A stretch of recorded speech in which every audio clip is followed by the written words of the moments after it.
Bismillahirrahmanirrahim. Kita akan mempelajari tentang bab haji, yaitu pelajaran fikih kelas 10. Haji. Kita akan mempelajari haji tentang pengertian, hukum dan wajib haji, syarat haji, rukun haji, wajib dan sunnahnya haji, macam-macam haji, dan tata cara pelaksanaan haji. Yang pertama yakni pengertian haji.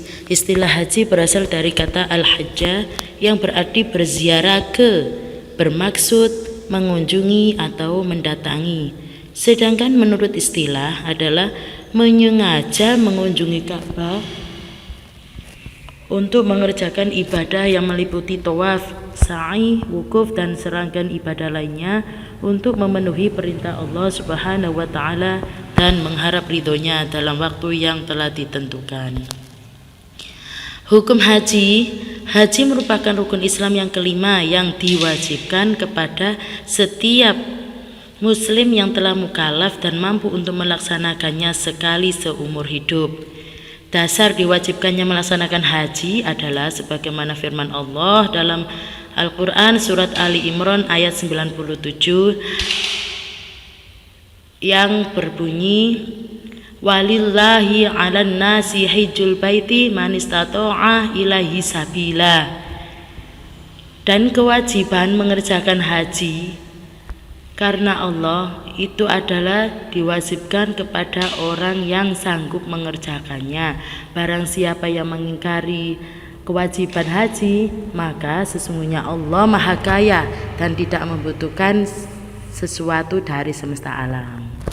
Dasar hukumnya hadis Nabi yang diriwayatkan oleh Abu Dawud, Ahkam dan Al-Hakim yang berbunyi al-hajju marrotan faman zada fahuwa tatawwu'.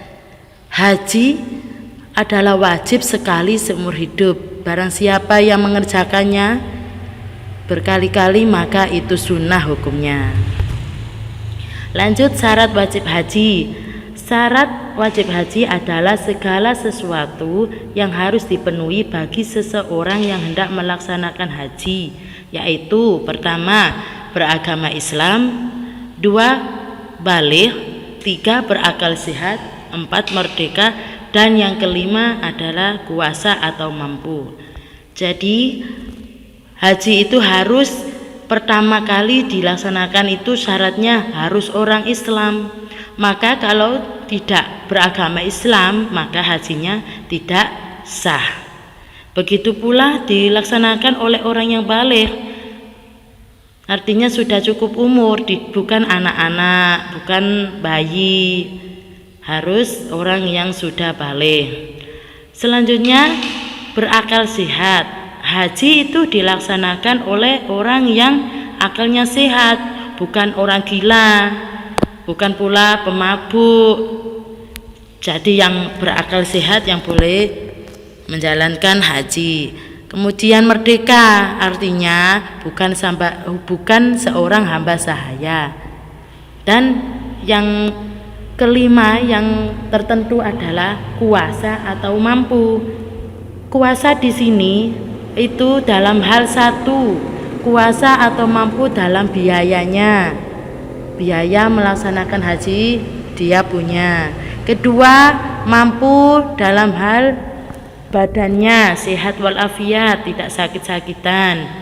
Dan juga keluarga yang ditinggalkannya itu harus kebutuhannya tercukupi. Jangan sampai ditinggal haji orang tuanya tapi anaknya terlantar di rumah, itu tidak boleh. Harus ada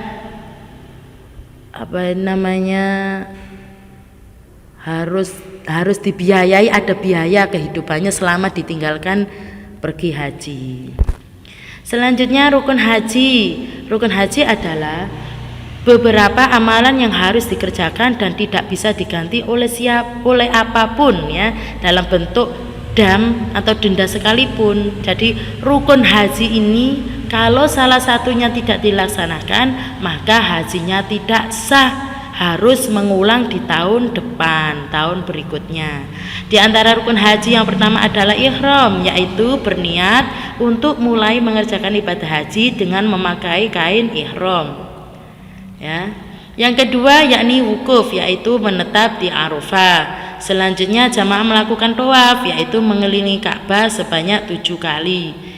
Rukun yang keempat yakni sa'i, yaitu berlari-lari kecil antara Bukit Sofa dan Marwah. Kemudian rukun yang kelima yakni tahallul, yaitu mencukur atau menggunting rambut sekurang-kurangnya 3 helai. Dan yang terakhir adalah tertib, yaitu urut, mulai dari rukun yang pertama, 2, 3 sampai ke 5 harus urut. Tidak boleh setelah ihraman lalu tahallul, setelah tahallul baru tawaf. Nah, tidak boleh seperti itu. Kemudian wajib dan sunahnya haji. Wajib haji adalah amalan-amalan ibadah haji yang wajib dikerjakan. Jika ditinggalkan salah satunya, maka harus diganti dengan dam atau bayar denda. Untuk sunnah haji adalah amalan-amalan ibadah haji yang apabila dikerjakan akan dapat menambah nilai pahala. Ya, jadi sunnah haji itu tambah-tambahan, ibadah tambahan buat dikerjakan di waktu pelaksanaan haji. Di antaranya wajib haji yakni berikhram sesuai mikotnya. Ya, mikotnya orang yang dekat Mekah sendiri itu mikotnya dari rumahnya masing-masing. Kalau seperti kita orang Indonesia, maka mikot kita di Yalamlam dan lain-lain. Yang kedua yakni bermalam di Muzdalifah. Wajib haji yang ketiga bermalam di Mina. Kemudian wajib haji yang keempat melontar jumrah Aqobah. Selanjutnya wajib haji yang kelima melontar jumrah ula, wusta dan Aqobah. Yang keenam menjauhkan diri dari segala muharramat ihram. Dan yang terakhir yakni tawaf wada. Itu adalah wajib haji. Sedangkan sunahnya haji harus membaca talbiyah. Bunyinya talbiyah, labbaik Allahumma labbaik, labbaik la syarika laka labbaik, innal hamda wan ni'mata wal mulk la syarika lak. Dan sunahnya haji selanjutnya yakni melaksanakan tawaf kudum, yaitu ketika kita sampai di sana kita melakukan tawaf. Seperti halnya kita masuk masjid, kita melakukan tahiyatul masjid, sholat tahiyatul masjid, seperti itu.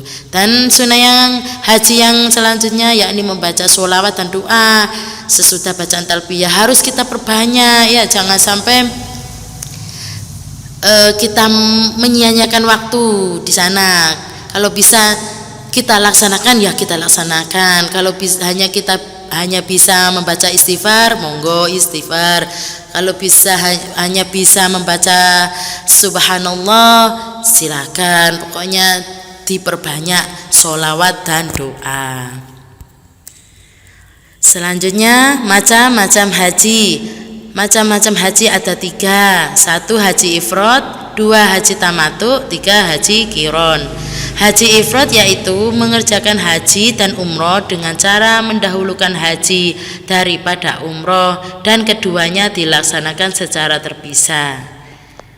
Yang kedua yakni haji tamattu, yaitu mengerjakan haji dan umroh dengan mendahulukan umroh daripada haji, dan umroh dilakukan pada musim haji. Yang ketiga yakni haji qiron, yaitu mengerjakan haji dan umroh sekaligus.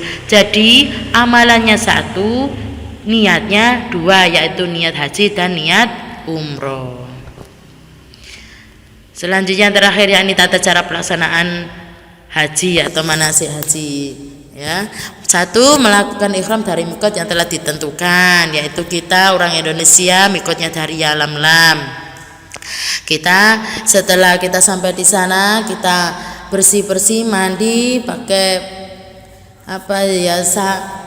membersihkan diri dulu, mandi. Setelah itu wudhu, terus memakai baju ihram. Memakai baju ihram untuk laki-laki adalah 2 helai kain yang tidak berjahit. Sedangkan untuk perempuan, jamaah perempuan memakai baju yang berjahit dan menutupi aurat kecuali dua telapak tangan dan muka. Selanjutnya para jamaah melakukan wukuf di Arafah, yakni pada tanggal 9 Dzulhijjah, yakni setelah tergelincir matahari sampai terbit fajar tanggal 10 Dzulhijjah. Wukuf di Arafah semuanya. Setelah itu mabit di Musdalifah. Di sana kita diusahakan untuk mencari dan mengumpulkan kerikil untuk kita pakai pada melempar jumroh, sedikitnya 7 butir. Jangan dipaskan 7 butir ya, kalau bisa kita lebihkan mencari kerikilnya untuk kita kalau nanti balang jumrohnya tidak sampai masuk atau terpental, kita bisa menggantinya lagi, karena hitungan untuk balang jumroh, melempar jumroh itu sampai masuk ya ke lubang itu sampai 7 butir. Yang keempat selanjutnya yakni melempar jumroh Aqobah di Mina. Selanjutnya setelah itu melakukan tawaf, yakni tawaf ifadah, tawaf mengelilingi Ka'bah 7 kali putaran. Dan yang keenam selanjutnya yakni mengerjakan sa'i, yaitu lari-lari dari Safa ke Marwah. Hitungan sampai 7 kali. Dari Safa ke Marwah dihitung 1 kali, dari Marwah ke Safa kembalinya dihitung 2 kali, dari Safa lagi ke Marwah 3 kali, dan dihitung sampai 7 kali sa'inya. Selanjutnya tahallul, yakni menghalalkan segala yang diharamkan ketika ihram tadi, dengan ditandai menggunting rambut sebanyak 3 helai. Kalau laki-laki boleh sampai gundul boleh. Nah, sekian penjelasan dari kami untuk pelaksanaan manasik haji. Mudah-mudahan dapat memberikan manfaat dan keberkahan, dan semoga kita semua besok dipanggil oleh Allah dapat melaksanakan ibadah haji, melaksanakan rukun Islam yang kelima ini dengan sempurna. Amin. Terima kasih. Assalamualaikum warahmatullahi wabarakatuh.